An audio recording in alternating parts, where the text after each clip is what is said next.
Ya, mari kita buka bersama Yeremia pasal yang ke-17, saudara. Ayat yang ke-5 sampai dengan ayat yang ke-10.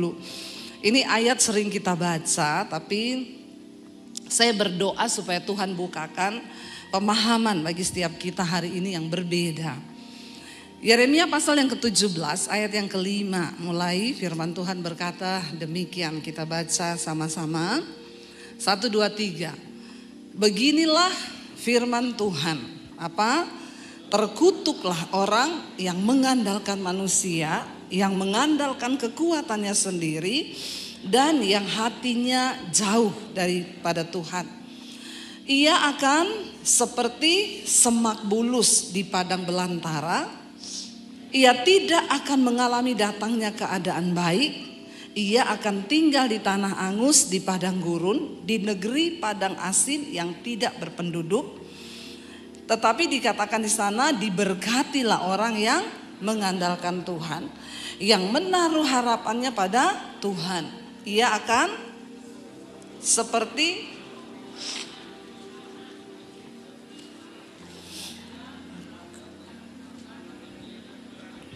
batang air dan yang tidak mengalami datangnya panas terik, yang daunnya tetap hijau, yang tidak khawatir dalam tahun kering, dan yang tidak berhenti menghasilkan buah. Ayat yang berikutnya, betapa liciknya hati, lebih licik daripada segala sesuatu. Hatinya sudah membatu, siapakah yang dapat mengetahuinya? Aku, Tuhan, yang menyelidiki hati dan yang menguji batin untuk memberi balasan kepada setiap orang setimpal dengan tingkah langkahnya, setimpal dengan hasil perbuatannya. Saudara, ya, Yeremia ini, surat ini ditulis saudara ketika keadaan bangsa Israel. Mereka mulai tidak mengandalkan Tuhan. Mereka membuat patung yang menyerupai Tuhan. Mereka menyembah patung itu dan mereka mulai menaruh harapan mereka kepada harta dan kekayaan yang mereka punya. Lalu Tuhan menyampaikan firman ini melalui Yeremia. Dikatakan di sana, beginilah firman Tuhan, terkutuklah orang yang mengandalkan manusia, yang mengandalkan kekuatannya sendiri, dan yang hatinya menjauh daripada Tuhan. Saudara, kalau kita bicara kutuk, seringkali kita berpikir yang terkutuk itu yang pergi ke bawah pohon, terus sembah-sembah setan. Yang sembah-sembah patung itu terkutuk.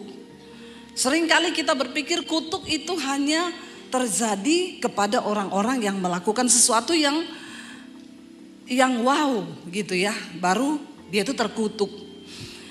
Tapi ayat ini dengan jelas berkata, terkutuklah orang yang mengandalkan manusia dan yang mengandalkan kekuatannya sendiri, yang hatinya menjauh dari Tuhan. Seringkali kita lupa, saudara. Dan ada begitu banyak orang Kristen yang hidup di bawah kutuk. Di bawah kutuk, tapi mereka tuh tidak sadar. Setiap minggu ke gereja dengar firman, tetapi dia hidup tidak mengandalkan Tuhan. Dia hidup pakai akalnya sendiri. Saudara berbisnis, saudara urus sendiri. Saudara tidak pernah melibatkan Tuhan. Di dalam hidupmu engkau suka-sukamu sendiri. Dalam menggunakan uangmu engkau suka-sukamu sendiri. Terlalu banyak orang Kristen yang sering kali tidak sungguh-sungguh mengerti kebenaran firman Tuhan. Dan mereka hidup di bawah kutuk, saudara. Alkitab dengan jelas berkata, di sini kita terkutuk kalau kita ini mengandalkan manusia. Contoh, waktu gak punya duit, saudara berdoa dulu, atau saudara langsung mikir, ini saudara siapa yang bisa tolong saya ya? Pinjam dulu duit sama si A, si B, si C. Terkutuk loh engkau, terkutuk. Waktu engkau mengalami masalah dalam keuangan, saudara cari Tuhan, atau engkau pergi ke penggadean menyelesaikan masalah tanpa masalah. Yang hafal ini pasti member. Sudah tidak diragukan lagi. Ya, menyelesaikan masalah tanpa masalah. Emang ada menyelesaikan masalah tanpa masalah? Hanya di dalam Tuhan Yesus yang begitu. Yang lain tetap lebih timbul masalah. Tapi jujur, terutama bapak-bapak nih, ya, ketika kita ada masalah, nomor satu yang kita cari Tuhan atau manusia. Nggak usah angkat tangan, di dalam dirimu sendiri saya jawab. Iya saya tuh Bu, saya nih kalau ada masalah, saya cari orang. Saya dan suami ikut Tuhan saudara. Kami nih ikut Tuhan susah terus. Susah terus. Ya, dalam arti keuangan kami pas-pasan. Ya, mungkin hanya saya kali pendeta yang berani bersaksi. Saya pernah dikejar debt collector. Ada di sini yang pernah dikejar debt collector? Nggak usah angkat tangan. Nanti Anda malu. Ya, saya dikejar debt collector. Diteriakin depan pintu pagar, ditendang pintu pagar saya. Saya masih ingat itu debt collector namanya Victor, orang Ambon. Siapa tahu dia mendengar khotbah saya ini. Ya, ditendang pagarnya, diteriakin, pendeta ndak tahu malu, ndak bayar utang, prak. Dia orang Kristen. Saya tuh utang bukan saya nggak mau bayar. Kami cicil rumah waktu itu, lalu saya memang nggak bisa bayar karena saya dan suami ini, saya baru menyadari kami ini terlalu percaya sama Tuhan. Sampai waktu pandemi, kami baru sadar bahwa kami ini nggak ada gaji bulanan. Ternyata kami hidup hanya bergantung dengan iman sama Tuhan. Tapi kami punya prinsip, pendeta ndak boleh pinjam uang, pendeta ndak boleh minta-minta. Karena waktu engkau minta atau pinjam, engkau mempermalukan nama Tuhan. Kami punya prinsip hanya bergantung sama Tuhan. Waktu pandemi baru terasa, kita ini terlalu berani ya, ndak ada gaji bulanan. Lalu kita berpikir gimana nih? Ya, jadi waktu kami dulu beli rumah itu, kami nggak bisa bayar karena saya nggak ada pelayanan. Lalu kami ya tidak bisa membayar lagi. Saya gesek kredit card, saya ambil cash. Ya, lalu saya bayar. Saya pikir kredit card gampang lah, rumah ini kalau disita saya nggak bisa mau tinggal di mana. Akhirnya ternyata kredit card itu bunga berbunga tergulung. Ya, jangan coba-coba pakai kredit card kalau saudara itu nggak bisa bayar. Kredit card itu hanya alat bantu supaya saudara nggak usah bawa cash. Jadi saudara pakai hari ini 5 juta, bulan depan bayar 5 juta, amin. Itu yang benar, amin. Saya mau ajar supaya nggak banyak orang Kristen ini terlilit hutang. Itu konseling saya nih, nomor saya ini yang masuk 22.000 sudah nih konseling. Paling banyak utang semua orang Kristen. Karena apa? Gayanya lebih besar ya daripada gajinya. Padahal hukum fisika berkata tekanan itu berbanding lurus dengan gaya. Semakin banyak gaya kau, makin berat. Bilang kanan kirimu, nggak usah banyak gaya. Kalau nggak punya uang jangan utang. Ya, cukupkan dirimu dengan apa yang ada. Akhirnya saya kelilit sudah nggak bisa bayar, bukan karena kami tidak niat loh. Lalu ketika saya ditendang pagarnya, dimaki-maki, hampir tetangga saya bilang, siapa itu Bu? Saya pukul dia kalau dia datang lagi ke sini ya. Saya bilang jangan, nggak usah, memang saya salah. Saya masuk ke kamar, saya berdoa, Tuhan, aku nih hambamu loh Tuhan. Kenapa engkau permalukan saya begini Tuhan? Di mana Tuhanku yang hidup itu? Apa maksudmu? Tuhan tuh cuma jawab gini, kalau aku izinkan ini masalah buat lo. Emang harga dirimu berapa? Kau malu harga dirimu berapa? Engkau belum seperti Yesus yang diludahi mukamu. Saya cuma nangis mencucurkan air mata, terserah engkau Tuhan. Tapi kami tidak pernah pinjam uang. Saya nggak pernah datangi orang atau datangi orang kaya yang saya kenal. Lalu saya bilang, Bapak Ibu tatap mata saya. Tuhan bicara, Bapak Ibu harus menolong saya. Saya butuh uang sekian, karena sekarang banyak hamba-hamba Tuhan jadi-jadian. Dia kirim WA ke orang kaya saudara, ya katanya Tuhan bicara. Kau harus kasih saya duit, balas aja kalau ada kayak gitu, pret. Ya, balas gitu saudara. Saya dulu pernah ada yang begitu, Bu, saya lagi butuh uang 6 juta. Tadi malam jelas Tuhan berkata, minta ke Bu Debbie. Minta ke Ibu Debbie. Terus saya bilang, oh makanya tadi malam saya juga dengar suara Tuhan. Apa Bu? Tuhan bilang, jangan dikasih. Kau mau tipu-tipu kah? Ya, enak aja bawa nama Tuhan, suara Tuhan. Ya, padahal mau tipu-tipu. Uang dengan Tuhan tuh beda tipis saudara. Makanya Yesus berkata, engkau gak bisa mengabdi pada dua Tuhan, pada Allah dan pada Mamon. Satu-satunya yang bisa menggantikan posisi Tuhan di hati manusia itu uang. Kalau enggak kau tidak cari Tuhan di dunia ini, maka kau pasti cari uang. Iya Pak, iya. Bapak-bapak, ya, kalau engkau tidak sungguh-sungguh cari Tuhan, maka yang kau cari di dunia ini apa? Uang kan? Kenapa kita jangan ngoyo, ya, tapi berserah pada Tuhan, andalkan Tuhan, jangan andalkan kekuatanmu. Engkau mungkin berkata, saya ini kuat, untuk cari uang saya masih bisa kuat sampai berapa waktu ke depan. Karena saya sudah cek gula darah normal, jantung normal, semua normal. Jangan sombong kalau engkau merasa engkau sehat. Banyak orang mati mendadak. Saya ngomong benar saudara. Lagi duduk, enggak bernapas lagi, mati. Sehat, enggak ada sakit, enggak ada apa-apa, baru check up. Banyak orang itu bahagia kalau sudah check up. Ya, udah selesai check up gitu seneng. Kenapa? Sukacita, gula darah bagus, jantung bagus. Karena dia pikir umurnya itu tergantung dari hasil check up. Saya mau membuka pikiran saudara yang hari-hari ini sudah mulai mengandalkan manusia, nggak mengandalkan Tuhan. Ada orang itu olahraga saudara. Dia pikir kalau dia udah olahraga, ya dia pokoknya sehat banget. Dia pikir Anda olahraga tidak akan menambah umur. Sebab hidup matimu itu di tangan. Ngerti nggak sekarang? Sehat iya. Kita olahraga supaya sehat. Tapi soal umur, maaf saudara, jangan kau pikir setelah engkau nge-gym, engkau olahraga, engkau minum jus, belimbing, campur sirsak, campur ini sehat. Kolesterolnya, oh kamu minum ini loh, minum itu, minum ini. Maaf saudara, umurmu itu di tangan Tuhan loh.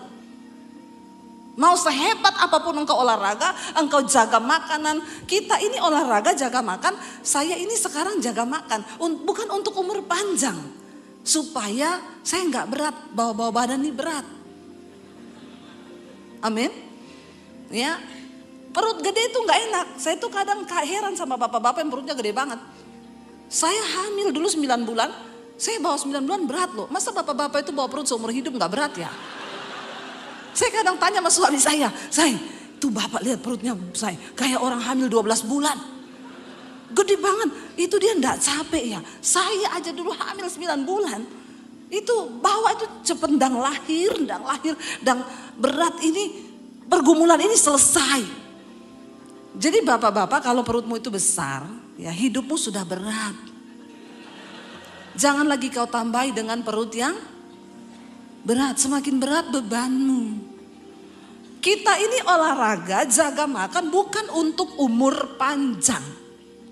Engkau kontrol ke dokter bukan untuk umur panjang. Jangan engkau menghilangkan ini loh saudara. Kadang-kadang kita tuh seneng kalau saya punya teman di Jakarta cerita. Bu, saya dulu punya WL di gereja. WL-nya tuh bagus Bu, dia pokoknya sungguh-sungguh anak Tuhan. Satu kali hari Minggu dia datang seneng banget. Bapak ini tanya, kamu kok seneng banget hari ini? Iya Pak, kemarin baru keluar hasil general check up saya. Jadi gimana? Jantung bagus, gula darah bagus, tekanan ini bagus, semua bagus. Bapaknya bilang, oh makanya kamu seneng. Iya Pak, saya seneng. Dia WL hari Minggu itu. Setelah selesai WL dia bilang, saudara kalau ada yang mau bersaksi silakan saudara, saya beri waktu beberapa saat. Karena gak ada yang bersaksi dia naik lagi. Dia bilang mari kita angkat lagu ini sebelum dengar firman. Tiba-tiba dia jatuh di mimbar. Mati hari itu saudara. Saking kesenangan. Tapi enak tuh matinya. Enak enggak? Enak loh. Enggak sakit, enggak bikin orang rempong, malah mati lagi sehat-sehatnya loh. Amin. Kenapa saudara tertawa? Saya ini serius loh. Serius, ini kisah nyata. Yang saya dengar jemaat cerita, bener Bu, itu bener banget yang Ibu khotbahin itu bener. Saya ingat Bu, ada Bu WL saya itu bener. Terus Bapak itu ngomong, mungkin karena gak ada yang bersaksi ya Bu ya. Kalau ada yang bersaksi mungkin yang bersaksi itu yang mati.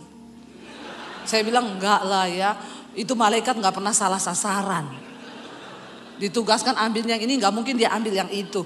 Loh saudara, makanya Alkitab bilang jangan engkau menggeserkan imanmu kepada sesuatu yang fana. Duitmu di rekening mungkin hari ini ada puluhan miliar. Tapi apakah uang itu menjamin kebahagiaanmu? Enggak loh. Banyak orang itu punya banyak duit, tapi hidupnya gak pernah berhenti, serakah, rakus. Semua mau dimakan, gak ada puas-puasnya loh. Loh kebahagiaan itu bukan terletak dari apa yang kita punya banyak. Tapi kebahagiaan itu terletak waktu engkau mampu mensyukuri apa yang kau miliki.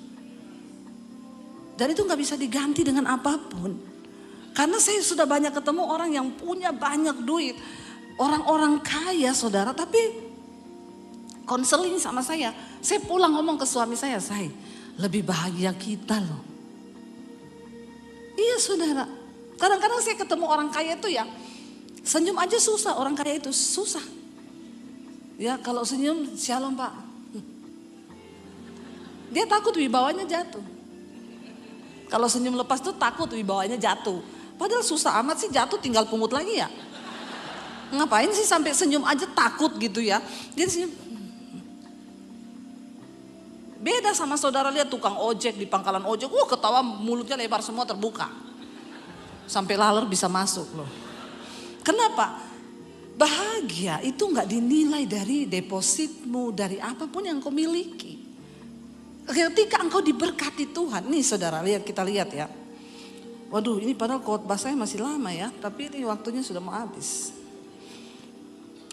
Saudara, keadaan orang yang terkutuk itu seperti apa? Kita lihat ayat yang ke-6 berkata di sana. Ia akan seperti semak bulus di padang belantara. Ia tidak akan mengalami datangnya keadaan baik. Kaya loh, kaya. Tapi gak bisa bersyukur. Kaya, tapi gak bisa bersyukur. Saya ketemu banyak orang kaya saudara. Pusing dia. Bu saya tuh pusing bu. Ini proyek saya ketahan bu. Saya ini pusing sampai istri saya marah-marahin. Anak saya marah-marahin. Ini saya hari-hari ini gak bisa tidur. Jantung saya berdegap-degup. Saya bilang Pak saldo rekeningmu berapa? Berapa Pak saldomu Pak?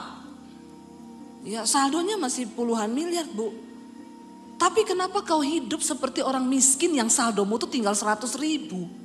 Pak kau belajar dari tukang ojek Pak yang hidupnya lebih bahagia daripada kau yang saldomu puluhan miliar.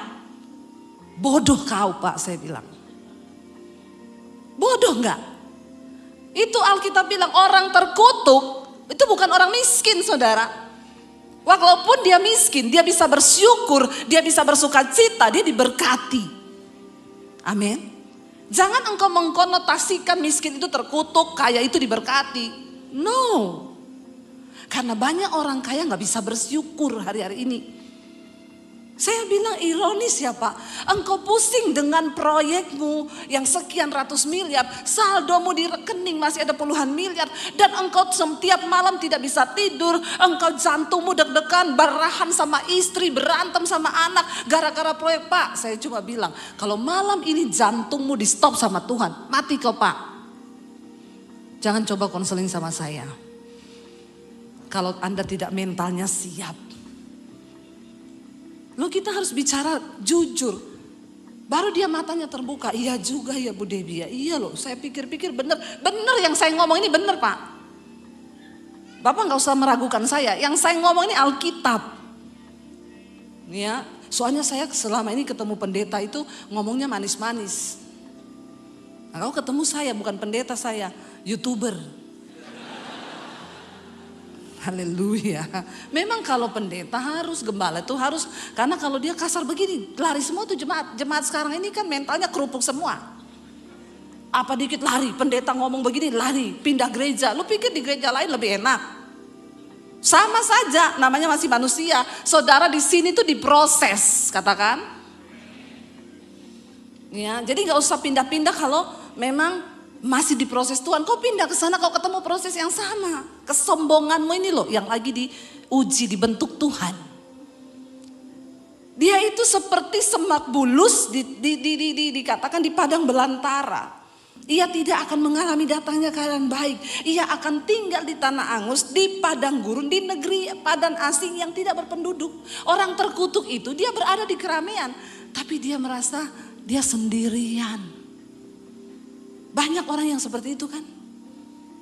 Banyak di rumah udah gak bisa tersenyum, gak bisa sukacita sama anak sama istri.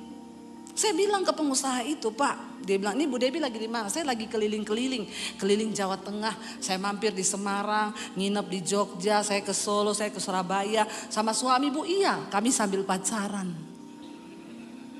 Terus dia bilang, enak banget ya Bu ya. Kenapa Pak? Saya di mobil sama istri tiap hari berantem. Pak, lebih kaya kau atau saya Pak? Ya lebih kaya saya, mobilnya aja 7M. Tapi di mobil berantem. Ini yang dinamakan, dia itu semak duri di padang belantara.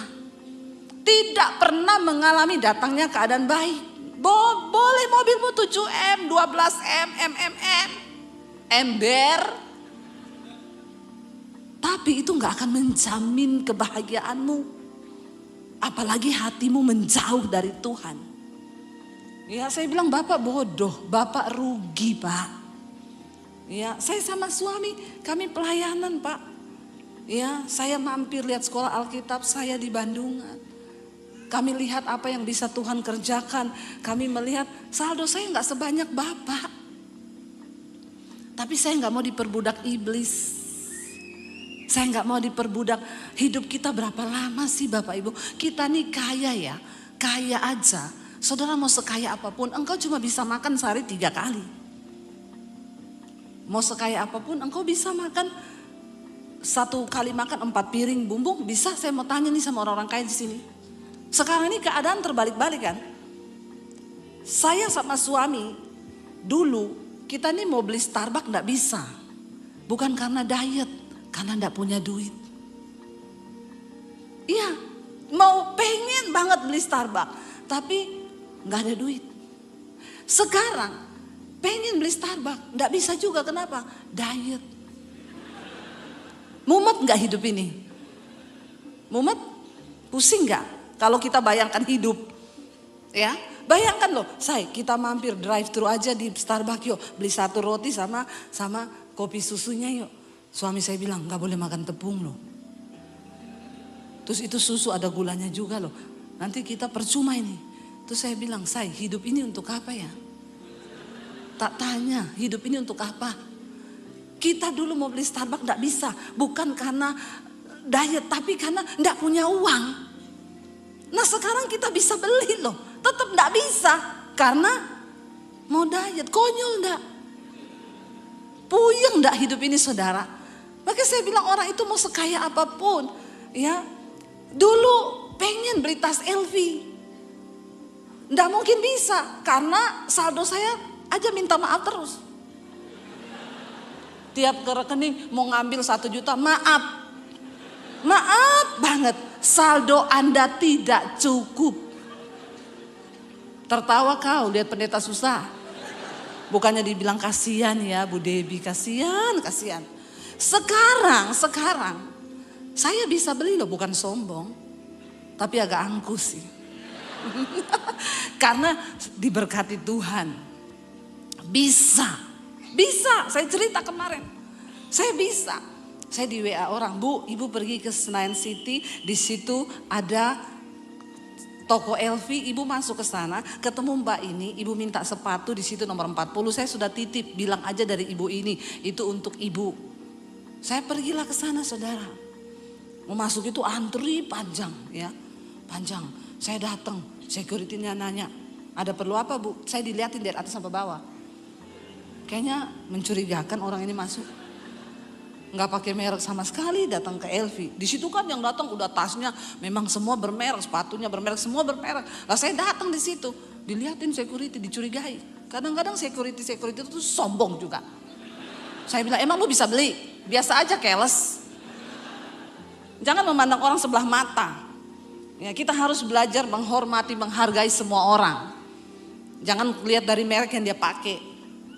Saya bilang, saya sudah pesan ketemu mbak ini, sepatu nomor, oh silakan masuk bu. Yang antri kayak ular, saya disuruh masuk, semua melihat, ih pasti VIP itu. Pret. Saudara sampai di dalam, hati saya lihat ada tas bagus itu. Jiwa hedon saya berteriak. Pendeta juga manusia, punya rasa, punya hati. Jangan kau samakan dengan pisau belati. Hati saya bilang ambil aja. Saya tanya, mas berapa tasnya itu?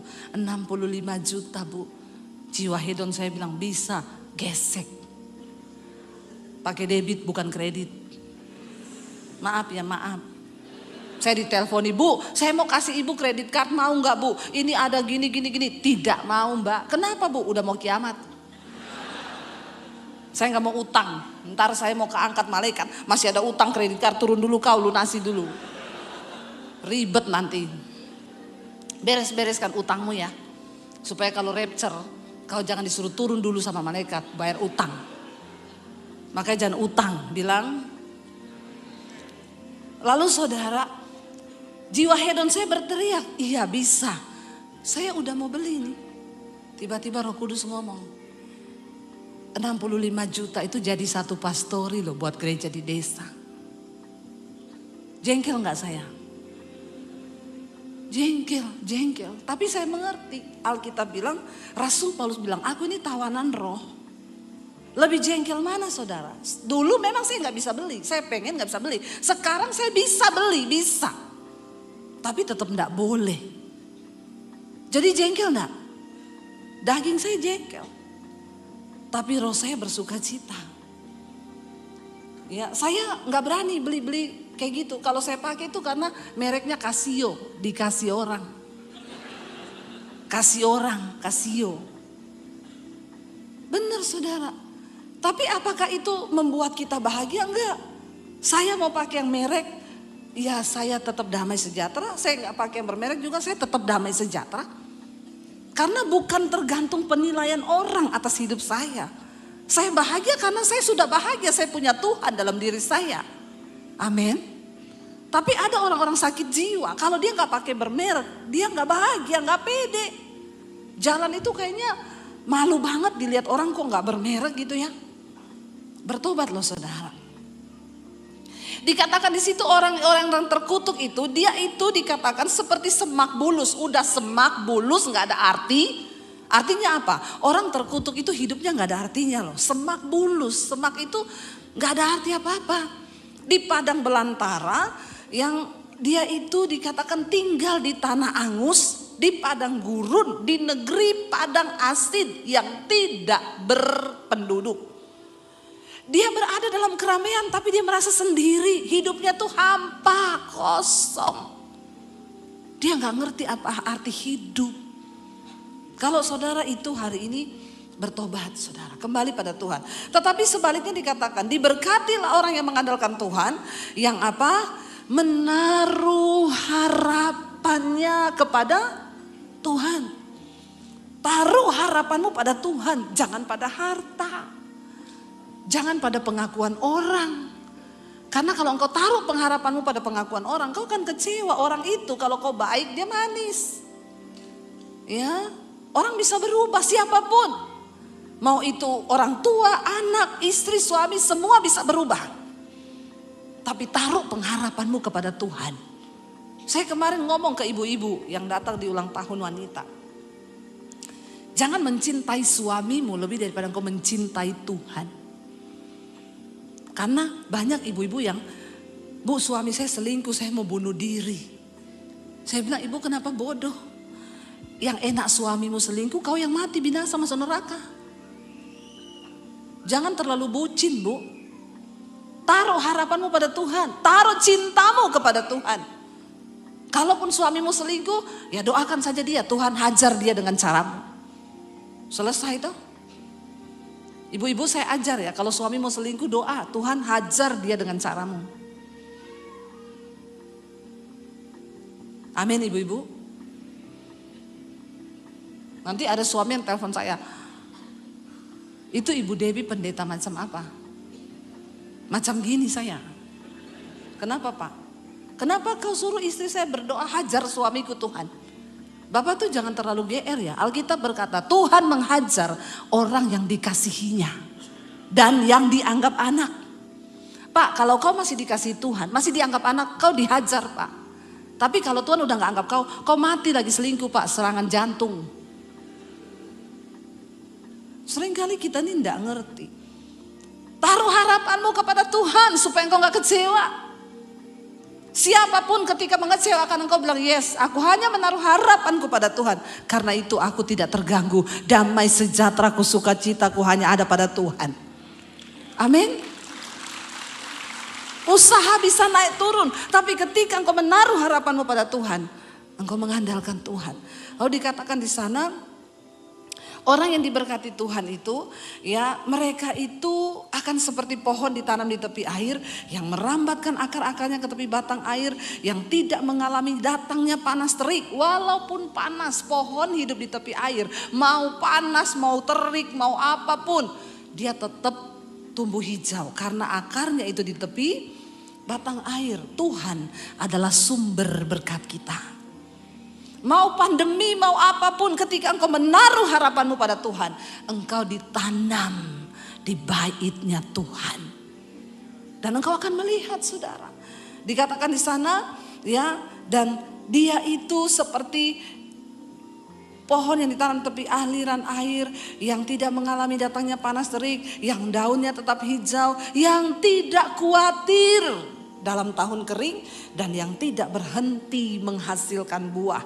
Tanda orang diberkati Tuhan, tidak khawatir. Dan hidupnya berdampak bagi banyak orang. Dia tetap menghasilkan buah. Saudara, saya mau tutup dengan satu kesaksian. Sebenarnya masih ada ayat yang harus kita baca, tapi waktunya tinggal 4 menit. Ya maaf ya Pak, saya nambah waktu sedikit ya. Saudara setuju? Kita ikuti suara rakyat ya Pak. Saudara, ketika saya dapat visi bangun sekolah misi di Bandungan, saya tuh banyak yang berkata, Bu, buka gereja Bu. Ibu kan sekarang sudah jadi pendeta. Banyak orang, ya saya tuh mau pindah ke gereja Ibu kalau Ibu buka gereja. Saya bilang enggak usah, gereja sudah banyak.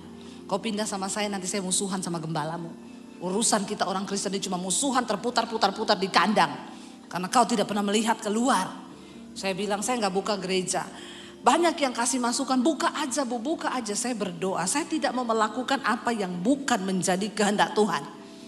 Percuma kita melakukan yang bukan kehendak Tuhan, malah dosa kita. Kelihatannya rohani, tapi dosa. Lalu saya berdoa, saudara, Tuhan engkau mau bawa kemana pelayanan saya ini? Lalu Tuhan tuh ngomong sama saya ya, karena banyak orang sudah gak percaya Tuhan ngomong. Tapi bagi orang yang percaya, Tuhan tuh masih bicara sampai hari ini. Kalau kau gak bisa dengar suara Tuhan, berarti kau tuli. Siapa suruh kau jadi hamba Tuhan gak dengar suara Tuhan, berarti tuli kau. Saya sudah bayangkan ada pendeta-pendeta yang ngomong jangan percaya. Ya, yang penting suara Tuhan itu memang harus diuji, bukan sembarangan kayak tadi minta uang pakai suara Tuhan. Saya tanya sama Tuhan, Tuhan, apa petunjukmu untuk pelayanan kami nih? Saya mau buka gereja atau apa? Tuhan tuh cuma kasih saya ayat begini. Tuayan itu banyak, tuayan menguning. Tapi penuainya sedikit. Sekarang semua orang fokus kepada tuayan. Tapi kita lupa mempersiapkan para penuai. Lalu saya tanya, terus apa Tuhan bagian saya? Ya kamu siapin penuainya. Terus apa yang lalu saya dapat Tuhan bilang bikin sekolah Alkitab, tapi yang cepat aja, yang hanya 6 bulan. Karena kita sedang berpacu dengan waktu. Saya keliling ke beberapa daerah saudara, desa-desa. Banyak yang sudah mulai dihijaukan. Karena memang kurangnya hamba-hamba Tuhan. Lalu saya berdoa Tuhan suruh saya bikin sekolah misi. bangun sekolah Alkitab, kapasitas untuk 100 orang. Dan Tuhan tuh bilang, kalau mereka bisa bayar, bayar. Kalau tidak, subsidi kamu yang tanggung. Saya bilang, Tuhan itu kalau orang kaya bisa Tuhan. Saya ini saldo saya, enggak ada puluhan miliar. Terus saya ini juga bukan orang sekolah pinter yang STH, MTH, Saya juga hanya lulusan sekolah misi dulu 6 bulan. Tapi Tuhan bilang, aku enggak cari orang kaya, aku enggak cari orang pinter. Aku cuma cari orang yang benar-benar percaya kepadaku, beriman, maka semua proyek itu akan terjadi melewati orang-orang yang beriman. Bukan orang kaya, bukan orang pinter. Lalu saya bilang, oke Tuhan, saya mau. Apa yang harus saya lakukan? Saya dan suami keliling cari tanah di daerah Jawa Tengah. Terutama di daerah dingin kami cari supaya nanti gak usah pakai AC. Yang di bawah-bawah gunung itu hamba Tuhan cocok di bawah gunung. Jangan ditaruh dekat mall, nanti jadi hedon. Sekolah Alkitab tuh di bawah gunung aja biar semakin dekat dengan Tuhan. Menyangkal diri memikul salib.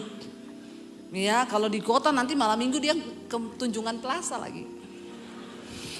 Lalu saudara, akhirnya kita cari-cari, kami melangkah. Kita taruh berkat yang kami punya, kita sediakan ini uang di tabungan khusus untuk kami nanti bangun sekolah. Walaupun saya tahu itu tidak cukup. Akhirnya kami ketemu jemaat Mesbah Doa, Bu, saya dengar ibu mau buka sekolah misi, saya kasih tanah saya di daerah Bandungan 4.500. Kami pergi lihat, iya daerahnya cocok gini-gini. Ya udah, tanahnya disumbang saudara. Kami tanda tangan surat notaris untuk tanah itu diserahkan ke sekolah. Lalu akhirnya Tuhan kirim pemborongnya yang gambar, semua jemaat Mesbah Doa, nggak mau dibayar semuanya. Lalu Tuhan itu mulai kirim saudara. Ya, saya mulai lihat ketika pertama kali berjalan saya transfer uang tuh dengan acara, dengan hal yang luar biasa Tuhan. Luar biasa. Tadinya sekolah itu akan diresmikan bulan Agustus lalu, tapi karena masih ada beberapa yang belum selesai, nanti Desember ini saudara sudah selesai. Dan saya melihat ketika itu, tadinya saya bilang sama suami gini, ini nanti kan sudah pasti uang kita nggak cukup dengan proposal yang masuk. Jadi gini, kita taruh aja di YouTube. Buat saudara yang tergerak menyumbang, saudara silakan sumbang ke rekening ini. Tayangkan di layar YouTube aja. Ya, yang nonton Mesbah Doa saya, Mesbah Syukur itu kalau pagi itu hampir 100.000. Bayangkan kalau satu orang ngasih 50.000 saja. Otak manusia jalan toh. Hitung-hitungan kalkulator manusia kan. Saya bilang, iyalah kita taruh aja begitu, kan untuk pembangunan. Waktu kami mau melakukan itu, Tuhan tuh tegur saya. Kalau kamu melakukan itu, berarti kamu itu tidak mengandalkan aku. Dan aku akan lepas tangan. Silakan kau lanjutkan dengan kekuatanmu. Lalu saya bilang sama suami saya, jangan Tuhan tegur saya. Jangan kita andalkan manusia. Dan kita tidak akan pernah umumin buka proposal, cari dana, WA siapa-siapa. No, kita hanya berharap Tuhan. Saya melihat Tuhan saudara. Keramik disumbang, cat disumbang, ini semua disumbang. Saya nggak pernah ngomong loh. Tiba-tiba semua sudah selesai, saya bilang sama suami, itu furniture kita belum siapin. Pabrik kasur telepon, Bu, kasur dari saya. Panasonic distributor, Bu, nanti saya sumbang semua yang berbau Panasonic, mulai dari AC, lampu, semua. Ya, ini semua. Waktu kita mikir furniture, saya mau ke Malang pelayanan di Surabaya. Tiba-tiba ada yang telepon, Bu, Ibu kapan kira-kira ke Malang? Saya dan suami tergerak, Bu, kami ini punya pabrik furniture. Ibu bisa lihat ke pabrik kami apa yang dibutuhkan untuk sekolah Alkitab. Saudara, saya tuh waktu melihat itu saya hanya bisa bilang, Tuhan Engkau benar-benar ajaib. Saudara, ada satu kisah di Alkitab ketika Daud, dia sudah menang dalam segala pertempuran. Dia kalahkan orang Filistin, orang Amalek, semua peperangan dia kalahkan karena dia mengandalkan Tuhan. Satu kali ketika dia sudah kokoh kerajaannya, dia mulai beralih gak percaya Tuhan. Lalu dia suruh panglimanya untuk menghitung jumlah dari bangsa Israel. Karena dia pengen tahu kekuatan mereka ini berapa. Ketika Daud menghitung, setelah selesai dihitung, Daud menjadi ketakutan. Kenapa? Dia baru sadar, ya ampun, ternyata kekuatan kita ini cuma sedikit. Pemuda yang umur-umur untuk berperang itu hanya sekian. Laki-laki sekian, yang banyak itu ibu-ibu dan anak-anak. Daud ciut nyalinya dan berkata, ya ampun, ternyata kekuatan kita ini tidak seberapa. Dia gemeter, saudara. Lalu Tuhan marah akan hal itu dan Tuhan berkata kepada Daud, karena engkau tidak lagi mengandalkan aku. Pilih 3 penyakit, 3 tulah yang akan menimpa engkau. Yang pertama, engkau akan diserang musuh dan akan mati sepersekian dari rakyatmu orang Israel. Yang kedua, ya, engkau akan diserang oleh, pokoknya 2 itu perang. Yang ketiga, penyakit sampar. Daud berkata, aku tidak ingin jatuh ke tangan manusia. Aku sudah berdosa karena aku sudah tidak mengandalkan engkau Tuhan. Tapi aku pilih hukuman itu datang dari tangan Tuhan sendiri. Bukan dari tangan musuh atau manusia. Tapi dari tangan Tuhan aku pilih penyakit sampar.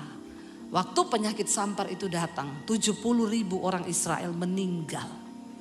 Saudara, Daud pengen tahu seberapa kekuatan yang dia miliki. Kalau hari ini engkau sedang mengukur-ngukur kekuatanmu, engkau tidak lagi mengandalkan Tuhan. Dan ketika kita mulai mengukur, kita sadar, ternyata saya itu tidak ada apa-apanya. Justru hari ini kalau engkau merasa engkau tidak ada apa-apanya, maka engkau bisa berkata itu semua hanya karena anugerah Tuhan.